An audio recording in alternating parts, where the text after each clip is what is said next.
Aujourd'hui je vous retrouve pour une vidéo wishlist. C'est une vidéo que vous m'avez proposée sur Instagram et c'est vrai que ça fait longtemps que j'en ai pas fait. C'est une vidéo où normalement je vous propose quelques titres qui sont dans ma wishlist et qui me font très envie. Là j'avais envie de vous présenter les quelques derniers titres que j'ai ajoutés à ma wishlist, donc c'est très récemment. Notamment une maison d'édition que j'ai très envie de découvrir parce que j'ai commandé un titre de cette maison d'édition que j'ai eu sur Momox pour vraiment pas très cher et je voulais un petit peu découvrir l'auteur et découvrir un peu ce que cette maison d'édition pouvait proposer. Donc je me suis dit que ce serait pas mal de vous parler aussi de certains titres que j'ai mis dans ma wishlist suite à mon passage sur leur site parce que du coup j'ai regardé un petit peu ce qu'ils pouvaient faire. Alors cette maison d'édition, c'est les éditions critiques. J'ai jamais rien lu de cette maison d'édition. Je sais qu'il y a déjà des personnes qui en parlent et que notamment sur Instagram j'ai déjà vu passer pas mal de leurs titres. Mais moi c'est pas le cas, j'ai jamais rien lu de cette maison d'édition. Donc je vais pas vous parler de celui que j'ai commandé, vous le verrez en boucle. Et vu qu'il me tente beaucoup, je pense que je le lirai dans pas si longtemps que ça.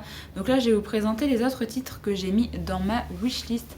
Alors le premier titre c'est La lyre et le glaive, donc le premier tome, Le diseur de mots de Christian Léourier.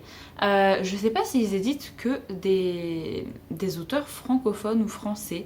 J'ai l'impression que c'est le cas. Par rapport au résumé, alors je vais vous lire le résumé, mais après, comme je vous l'ai dit la dernière fois, les résumés des maisons d'édition, c'est pas forcément ce qui m'attire le plus. Je les lis un petit peu, mais c'est notamment quand je vais voir un peu les avis des gens, un petit peu voir s'il y a des personnes qui disent bon bah voilà, il y a telle ou telle chose qu'on peut retrouver dans le roman, du coup ça va m'attirer. Mais après, je sais qu'il y a des personnes qui lisent le résumé, qui sont très intéressées par ça, donc je vais vous lire le résumé aussi. Du coup là pour ce roman on dit: lorsque Kel se voit refuser le passage d'un pont parce qu'il ne peut s'acquitter du péage, il prédit l'effondrement de la construction. Ainsi sont les diseurs de mots, ils ont de drôles de pouvoirs, jamais ils ne mentent et, dit-on, leur vérité ensorcelle. Accusé par le gardien du pont d'avoir jeté un sort à l'ouvrage, Kelt est arrêté puis jeté dans les geôles du seigneur local. L'incrimination étant cependant difficile à démontrer, le gardien convoque une ordalie où le diseur de mots doit prouver son innocence, une arme à la main. Heureusement pour lui, Ogni, un mercenaire en mal de contrat, se porte volontaire pour le représenter. Ogni remporte le duel, mais le seigneur local n'en a toutefois pas fini avec les deux hommes. Vexé, il les envoie au devant du danger en mission au Eldmark, où le culte d'un dieu unique se répand comme la peste. Donc voilà, ça me tentait bien. J'ai vu un petit peu les avis des gens et c'est vrai que ça a l'air plutôt intéressant. J'aime beaucoup les couvertures, ça fait vraiment vieille fantasy, je trouve, les couvertures. Mais alors, j'ai vu qu'il y avait un tome 2, je sais pas si c'est une duologie ou une trilogie. Mais du coup, voilà, c'est un titre que j'ai rajouté très récemment. Alors ensuite, il y avait un titre de cette maison d'édition que j'ai vu passer, qui m'intéressait bien, et en faisant des recherches j'ai vu qu'il fallait techniquement lire un autre titre avant. Du coup j'ai mis les deux dans ma wishlist parce que c'est le deuxième qui m'intéressait le plus. Le premier titre c'est L'Empire du Léopard de Emmanuel Chastelière, donc toujours aux éditions critiques, hein. Alors là du coup on nous dit que, enfin j'avais vu qu'il fallait se lire ce titre là puisque le second qui m'intéressait se passe dans le même univers et des années plus tard, même si c'est techniquement pas une suite. Mais du coup comme j'aime bien faire les choses un petit peu correctement, je me dis que ça peut être cool de lire ce premier tome avant. Du coup là on nous dit qu'on est en 1870, après une épuisante campagne militaire, le royaume du Coronado a conquis l'essentiel de la péninsule de la Lune d'Or. Seul l'empire du Léopard perdu dans les montagnes lui résiste encore. Dans l'attente des renforts promis par sa hiérarchie, le colonel Cérès Orcaz, surnommé la Salamandre, peine à assurer l'ordre sur place, la faute à un vice-roi bien intentionné mais trop faible. Dans ce monde de jungle et de brume, les colons venus faire fortune s'épuisent et meurent à petit feu, même si certains au sein du régiment espèrent toujours découvrir la mythique cité de Tishgu, qui abriterait, selon les légendes locales, la fontaine de Jouvence. Alors qu'une éclipse lunaire sans pareille approche, Cérès va devoir tenter d'assurer la survie de ses hommes, au mépris peut-être de ses allégeances. Voilà, j'ai vu pas mal de bons avis en fait sur ce titre, c'est pour ça que je l'ai mis aussi. Mais c'est vrai que c'est plutôt le prochain en fait que je vais vous présenter, qui est du coup techniquement dans le même univers que l'Empire du Léopard, mais qui n'est pas forcément une suite directe. Du coup pour ce titre là c'est La piste des cendres, donc toujours de Emmanuel Chastelière, et c'est celui là en fait qui me tente le plus. Donc on nous dit qu'on est en 1896 au Nouveau Coronado, donc voilà, toujours au même endroit. Fils illégitime d'un influent propriétaire terrien, Hazel fuit son destin ballotté entre des origines qu'il renie et une famille qui ne l'accepte pas. Il a préféré rejoindre les montagnes où il se contente de conduire du bétail et de jouer les chasseurs de primes. Pourtant, loin des hauts plateaux, la menace d'une guerre se profile dans la péninsule. Le Nord, véritable grenier à blé, estime être exploité par le Sud, plus industriel, et qui dispose du seul accès à l'océan grâce au port de Carthagène. Lorsqu'Axel accepte à contre-cœur d'accompagner un cortège d'indigènes décidés à quitter leurs anciennes terres, accomplissant ainsi ce qu'ils appellent le grand exil, le jeune homme est loin d'imaginer qu'il va lui-même prendre part à la guerre civile, la guerre et tout ce qu'elle risque fort de réveiller. Donc voilà, c'est le titre qui m'intéresse le plus et en fait je l'ai vu passer dans pas mal de recommandations sur pas mal de sites. Donc ça me tente bien et en plus de ça j'ai vu que l'auteur, si je dis pas de bêtises, c'est le cofondateur de justement ce que partage Richesse de Fantasy et l'encre de la magie sur Insta qui est le site elbakin.net. Je crois que c'est ça. Il me semble que c'est le cofondateur de ce site-là. Donc je me dis que ça peut être pas mal de découvrir un peu ce qu'il peut faire. Alors, le dernier titre que j'ai mis récemment dans ma wishlist, qui est également aux éditions Critiques, c'est Des sorciers et des hommes de Thomas Guéa.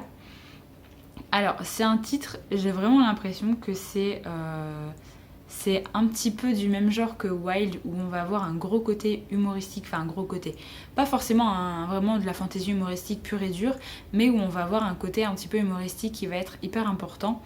Au niveau du résumé, on nous dit sur la grande île de Colm, quand on sait mettre toute morale de côté, la vie offre de nombreuses opportunités. Boire, voler, rudoyer ou tuer, tel est le quotidien de Ant Guer, un guerrier redoutable, et de Pic Karam, un sorcier au ruban. Tous deux écument route et cité et à la recherche de proies et de femmes faciles. Toutefois, leur plan se trouve contrarié lorsqu'un matin, de gueule de bois, Ent constate impuissant la disparition de Pic. Sur la grande île de Colm, comme ailleurs, les talents d'un sorcier au ruban attirent bien des convoitises. Pour le guerrier, pas question d'abandonner son partenaire de crime. Spolier son prochain est beaucoup plus drôle avec l'aide d'un sorcier à la morale légère. Voici donc le récit des aventures de Ent Guer et Pic Karam et les mésaventures de ceux qui ont la malchance de croiser leur route. Celui-là, je crois que c'est un one-shot, donc c'est aussi pour ça que je l'ai mis, parce que je crois qu'il fait 300 pages. Je me dis que ça peut être assez cool de découvrir un titre qui change un petit peu de ce que j'ai l'habitude de lire en fantasy, qui est un petit peu basé sur le côté humoristique. Donc voilà, et j'aime aussi beaucoup la couverture. Je trouve vraiment les couvertures très sympas en fait de cette maison d'édition. Alors un autre titre que j'ai rajouté assez récemment, c'est un titre d'un auteur que j'ai très envie de découvrir depuis pas mal de temps, mais je ne savais pas vraiment par quel titre commencer. Et je crois que c'est Rémi de l'encre de la magie qui en a parlé et qui a dit que le titre Les Lions d'Al-Rassan de Guy Gabriel Kay est un titre que l'auteur Bradley P. Beaulieu, donc de l'auteur de Sharakai, qu'il avait lu ce titre et qui ça l'avait inspiré pour développer son univers de Sharakai.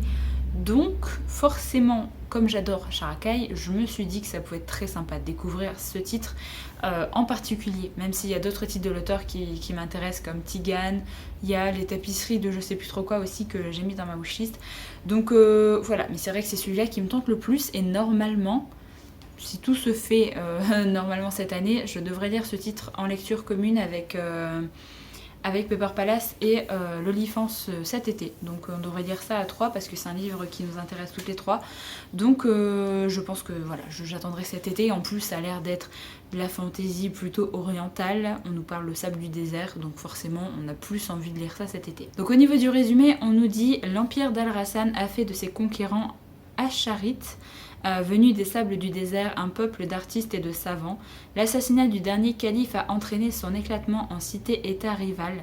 Seul peut-être le roi Al-Malik de Qartada saura lui rendre sa puissance et son unité avec le soutien du légendaire Ammar ibn Kéran, poète, diplomate et soldat, car une autre espèce pèse sur Al-Rassan, celle des royaumes jadis du nord de la péninsule divisé certes, mais avide de reconquérir le pays dont il s'estime dépossédé. Rodrigo Belmont est le plus prestigieux de leurs chefs de guerre. C'est dans l'esquisse cité de Ragosa que se rencontreront Amar et Rodrigo, pour un temps exilés au service du même monarque. Entre autres, la figure exceptionnelle de Jeban Bet Ishak, fille du peuple Kidat et brillant médecin. Je suis désolée pour avoir mal prononcé les noms, mais c'est la première fois que je les lis, donc forcément c'est un peu compliqué. Donc voilà, ça nous tente plutôt pas mal ce titre. J'avoue que c'est aussi le fait que l'auteur de Sharakai, s'il a lu ce titre et que ça l'a inspiré pour écrire Sharakai, bah forcément ça me tente bien. Et le dernier titre que je vais vous présenter dans la vidéo, c'est un titre que j'ai mis aussi récemment dans ma wishlist. Alors ça n'a rien à voir avec le reste des titres que je vous présente, mais c'est l'auteur que j'ai très envie de découvrir, et l'auteur c'est Susanna Clarke. Et le titre que du coup j'ai très envie de découvrir, hormis celui qui est sorti en VO il n'y a pas si longtemps parce qu'il me tente beaucoup mais qui n'est pas encore traduit, c'est Jonathan Strange et Monsieur Norrell, où on nous dit qu'on est en 1806 dans une Angleterre usée par les guerres napoléoniennes. Un magicien à l'ancienne mode, Monsieur Norrell, offre ses services afin d'empêcher l'avancée de la flotte française. En quelques jours, les Anglais ont repris l'avantage. Norrell devient la coqueluche du pays. C'est alors qu'il fait la connaissance d'un jeune et brillant magicien, Jonathan Strange, du coup, version anglaise. Ensemble, les deux hommes vont éblouir l'Angleterre par leur prouesse, jusqu'à ce que l'audacieux Strange, attiré par les aspects les plus sombres de la magie, provoque la colère de Monsieur Norrell. Donc voilà, on nous dit que c'est un mélange de romans fantastiques et de romans d'aventure. Voilà, pourquoi pas. C'est une auteure que j'ai très envie de découvrir, et j'avoue que lorsque son titre Piranesi, je crois que c'est ça, sera traduit en français, je pense que il me tentera davantage que celui-là. Mais celui-là m'intrigue aussi parce que j'ai vraiment vu de bons avis. Il me semble que c'est quand même une belle briquette. Donc je me laisserai tenter un moment, mais pas forcément tout de suite. Mais du coup voilà, c'est pour ça que je l'ai mis dans ma wishlist. Donc voilà un petit peu tous les titres que j'ai récemment ajoutés à ma wishlist. Il y a d'autres titres bien sûr. Enfin, il y a toujours ma wishlist en barre d'infos si vous voulez aller voir un petit peu ce que je mets. Elle est gigantesque, il y a plein de choses dedans. Alors elle n'est pas classée parce que du coup j'ai mis qu'une seule wishlist, même si moi de mon côté j'en ai déclassé en fait en poche, des sorties que j'attends, la sortie poche, des sorties grand format, des comics, j'ai classé en différentes wishlists en fait pour m'y retrouver. Là du coup celle qui est en barre d'infos, j'ai tout mis tel quel dans une seule et même wishlist, donc voilà, c'est un peu compliqué pour se retrouver, mais je me suis dit que ce serait beaucoup plus pratique que de faire plein de wishlists différentes. Donc voilà, j'espère que la vidéo vous a permis de découvrir des titres que vous ne connaissez pas et qui peut-être vous donneront envie de les découvrir. En tout cas, c'est vraiment des titres qui me tentent beaucoup, et certains, je sais que je vais les découvrir cette année. Donc voilà, si jamais vous avez des recommandations, que ce soit d'auteurs, de maisons d'édition, dont peut-être j'ai très peu lu ou on entend très peu parler, n'hésitez pas à mettre ça dans les commentaires, parce que du coup, là, les éditions critiques, c'est vrai que j'ai jamais découvert ces éditions pour l'instant, et il y a pas mal de choses qui me font envie de cette maison d'édition, donc c'est plutôt cool. Donc voilà, je vous laisse ici pour la vidéo, je vous retrouve très bientôt pour une prochaine, donc en attendant, prenez soin de vous.